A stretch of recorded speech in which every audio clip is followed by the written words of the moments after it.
Former Prime Minister of India, late Atal Bihari Vajpayee, had said, "Friends can change, neighbors cannot." And perhaps that has come as a reality when it comes to people who have traveled the globe, have a number of visas of more than 50 countries in their passport, just 10 less than their age, and also bring to you a vast experience of not just being in the engine room, but also driving the ideology itself. I'm talking of none other than Ram Madhav, National Vice President of BJP and an RSS Pracharak. Welcome to NDTV World, sir. A round of applause for a man who's been with a mission. It's very categorically stated, Ram Madhav doesn't come with a party post. He comes with an argument. Do we begin? Thank you for those nice, kind words, Manogya. Before we begin, I think it is my duty to pay my condolences to all those families who have probably lost their dear ones in this yesterday's big tragedy here.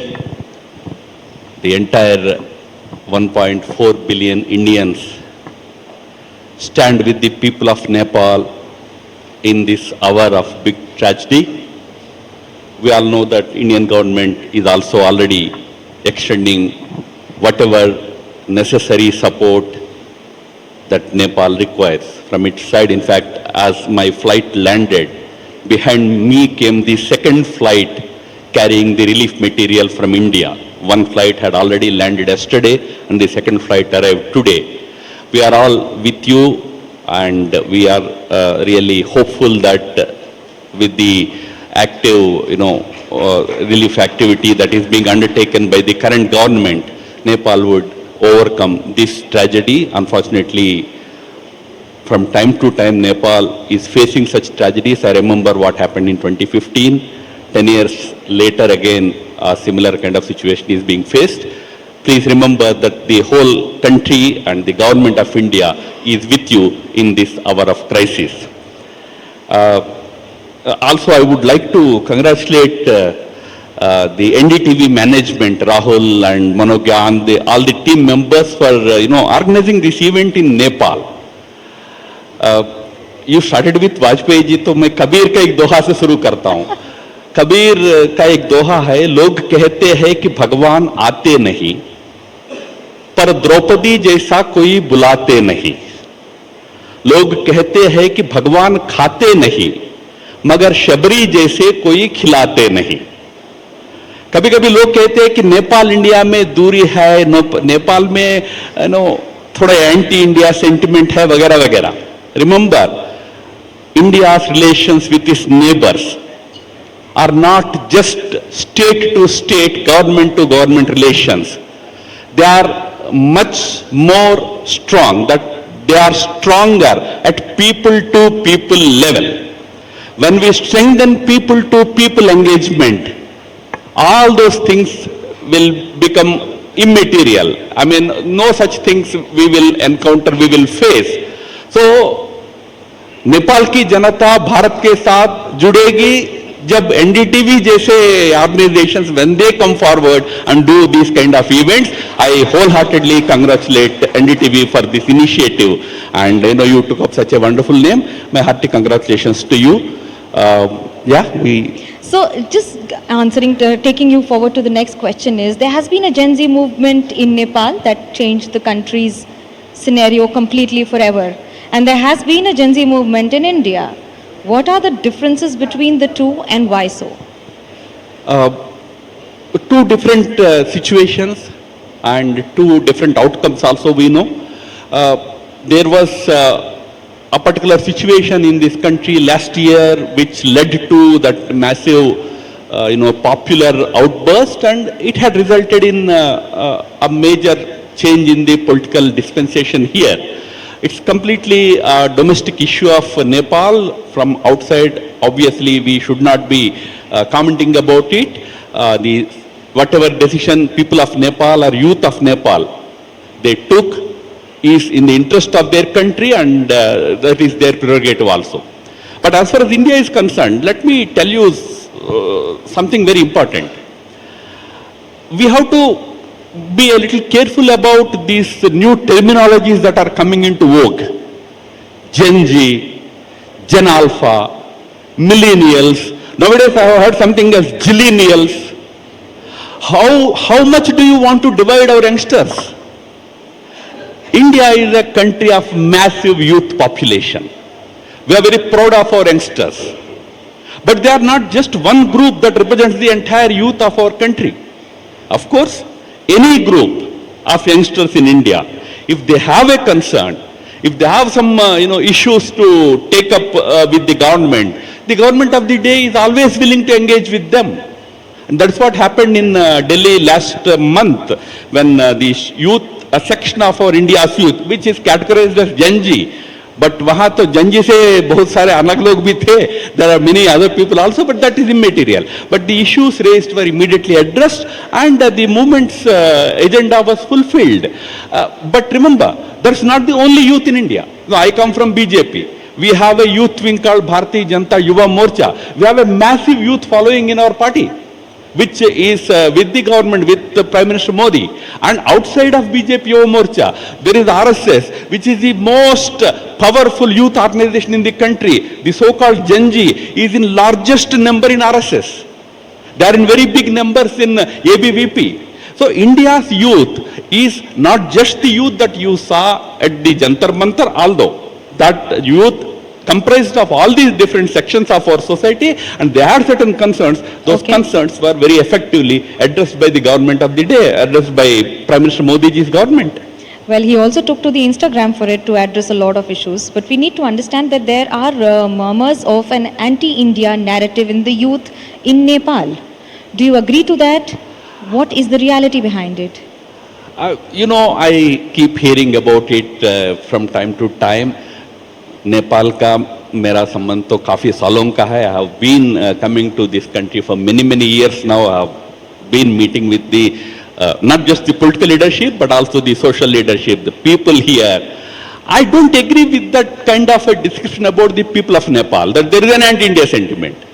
I somehow, I never faced it, I never found it, and your own session is approved since morning. How many different types of representatives you have been able to bring here? Has anyone talked in anti-India terms? And on the contrary, everybody looks up to India as a good friend, dear neighbor. So that is primarily the sentiment, because the reason is we are two sovereign neighbors. We respect Nepal's sovereignty fully. But we are civilizationally two cousins. We share a very strong cultural and civilizational bond. So even if there are quarrels, there will be family quarrels. कौन सा ऐसा family होता है जिसमें थोड़ा बहुत भाई भाई के बीच में मनमुटाव नहीं होता है? थोड़ा बहुत होता होगा, but that should not be portrayed as anti this, anti that. I don't think there is anything called so-called anti-India in Nepal. If there are issues, we are always there to engage at political level, but also, as I said, very importantly, at people-to-people level. Right from the time of India's independence, Indian social, political leadership has always engaged with people of Nepal. I know Chandrasekhar ji, George Fernandez Saab, socialist leadership to Kathmandu mein aake baithta tha. And all the leadership here used to be in India, studying in Varanasi, studying in Delhi, even now. Okay, So I take you to another neighbor, China. With its Belt Road initiative and so much happening and so much of expansion in Nepal itself, how is India looking at the expansion of interest of China on the land of Nepal, or even the relationships between the two countries? No, as I said, Nepal is a sovereign nation. It has sovereign right to engage with all the countries that it wants to engage with. India cannot dictate to any other country about its own sovereign priorities. What India expects, Prime Minister Modi ji has given a very interesting call to all our neighbors. The call was, together we grow. Meaning what? Together we grow means we want Nepal to grow, but when Nepal grows, its growth should help India. It should not create any problems to India. Similarly, when India grows, India's growth should help Nepal. So when Nepal or any other country in our neighborhood, when it engages with any other country, any third country, we have no issues with that. After all, China is an important country in our region. India-China relationship itself is a very big relationship. I don't know how many people, how many of you know that India-China trade relationship is $159 billion. That is, if you exclude services sector, bigger than India's trade with US. We have our own engagement with China. So those engagements being the sovereign decisions of respective governments, we just want that our neighbors should keep in mind that those engagements that help those countries should also help India. They should not create any problems to India. That's all that India expects in this scenario. So Nepal has been one of the longest serving Hindu monarchy in the world, and also given to understand that there are protests and demands of it being reinstated as a demand and a constitutional monarchy. As an RSS ideologue and a BJP leader and someone who's been closely working globally, how do you see this both demand as well as the rise of the protest for it?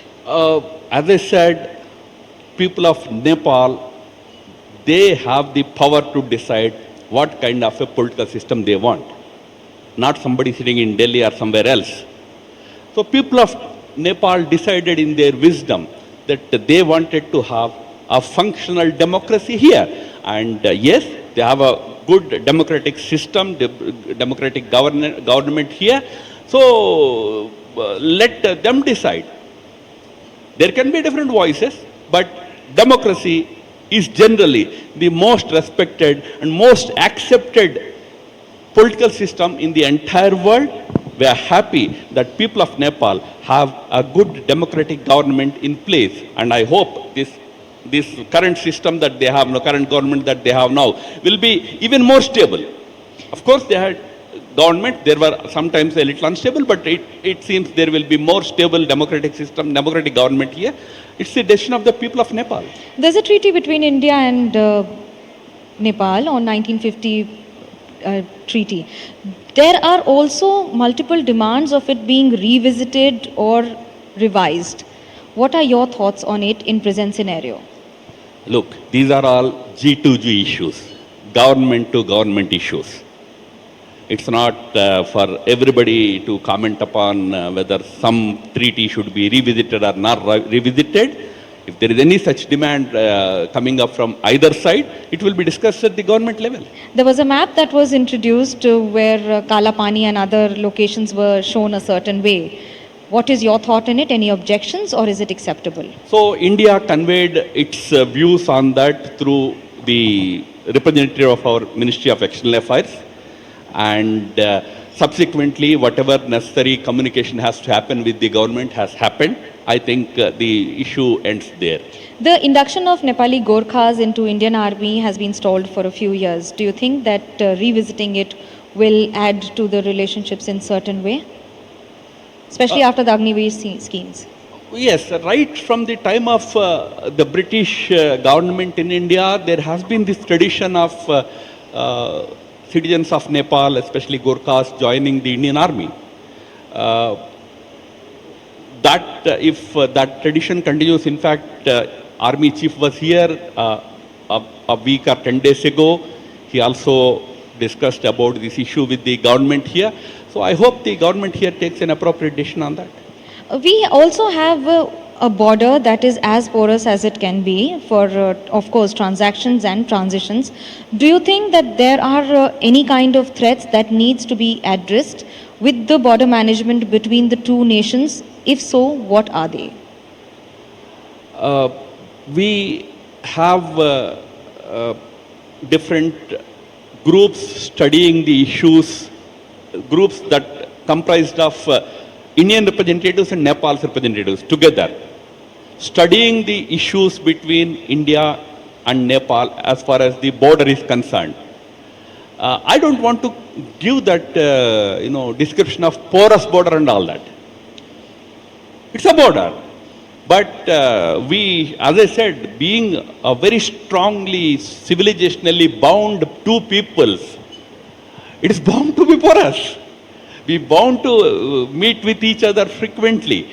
Border being border, we have to whatever necessary steps have to be taken to ensure that no illegal activity happens across the borders on both sides is being addressed by both governments. Okay, I take you to another border, that is India-Pakistan border. I'm sure you don't have the same thoughts when it comes to that border. And also given to understand that there was a statement made by RSS stating that we should speak to Pakistan. Your thoughts on it? Especially First of all, let focusing me on the clarify. terror activities. Let me No, clarify. we might be smiling, but we understand. No, let me clarify that the General Secretary of RSS did not ever say that we should talk to Pakistan. This was an interpretation given to what he said.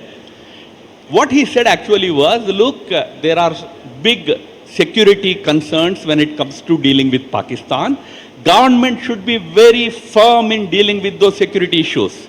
Meaning government should take strong measures to tackle Pakistan when it comes to India's security concerns, terrorism, cross-border, so much happens across the border, weapons trade happens across the border, illegal weapons are sent into India, narcotics are sent into India, and of course terrorism is a constant product export keeps happening across the border from Pakistan. So he was very clear that we should be very firm in dealing with them.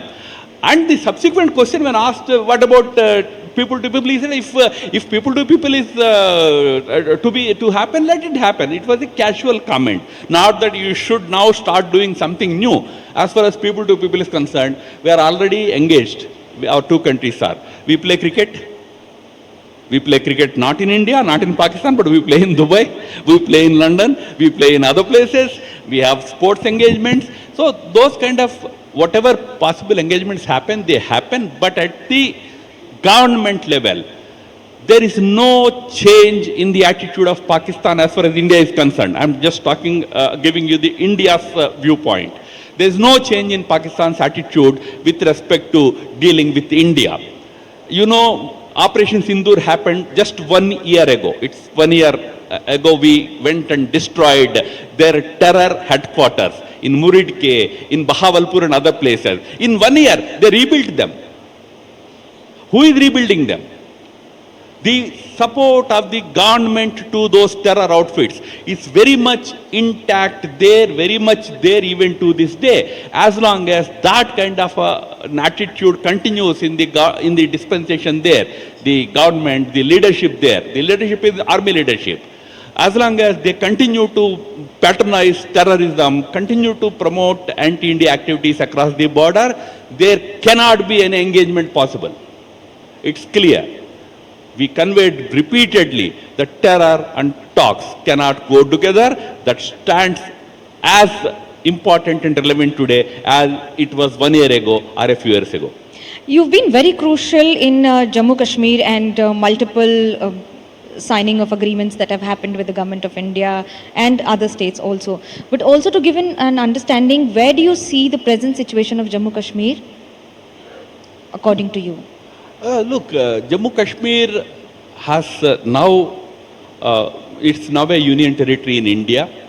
And in the last 7 years after the creation of union territory, so much transformation has happened. I tell you, if any friends from Nepal plan to visit Srinagar any time, you better book your hotel rooms at least 2 months in advance. You won't get rooms otherwise.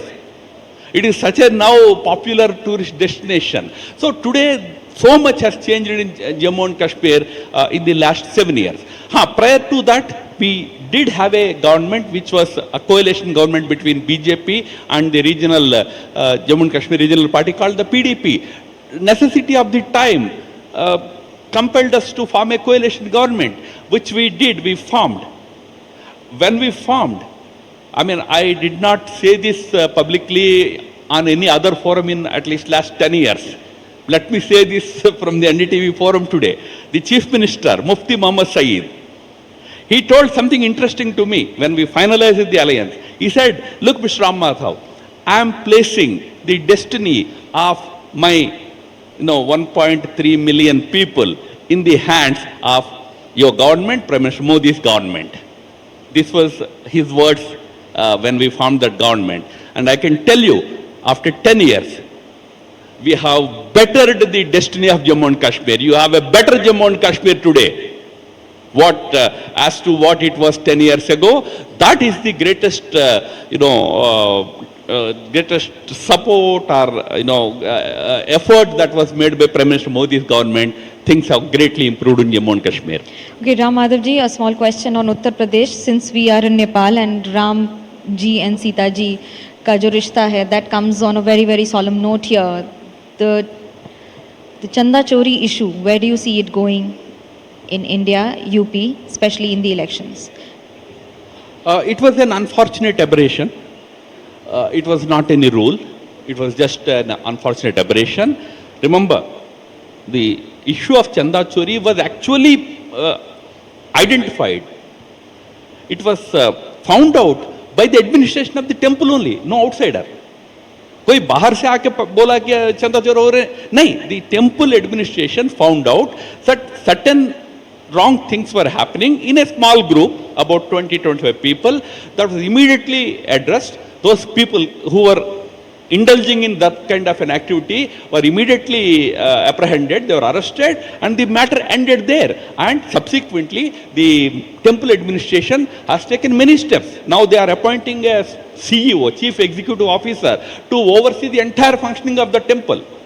So, one need not be really worried about whether that is continuing to happen or it is something very big happening all the time. No, it was a one-time aberration. Maybe there was some oversight. That oversight was immediately identified, and it was that thing was plugged immediately.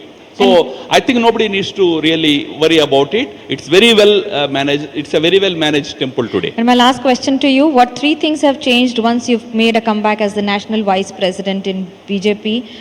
Do not give us your new itinerary, that's going to be super busy, something beyond that. No, I came back as National Vice President just 1 week ago. How much will change in 1 week? So it will take some time, but I tell you, BJP is a very big party in India, fast growing party. I mean, this one party which is growing, it started in 1980, but I would start from 2014 onwards. In the last 12 years also, continuously growing, continuously expanding. So to your question, what will be the 3 things that we will probably will be looking at is to further expand our political footprint, further expand our political outreach, further expand our ideological footprint. Today BJP's school of thought, BJP's ideology of cultural nationalism has emerged as the national mainstream in India. This is the national mainstream. 50 years ago, Nehruvian socialism, Nehruvian secularism used to be the ideological anchor for Indian politics and all. No longer today. It is the cultural nationalist approach of Prime Minister Modi's government. That is the national mainstay.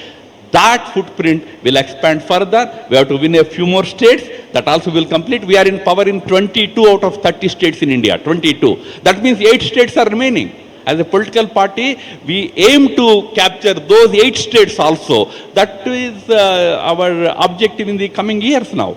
So ladies and gentlemen, that was Ram Madhav, and as he explains, he doesn't say the number of states he's won.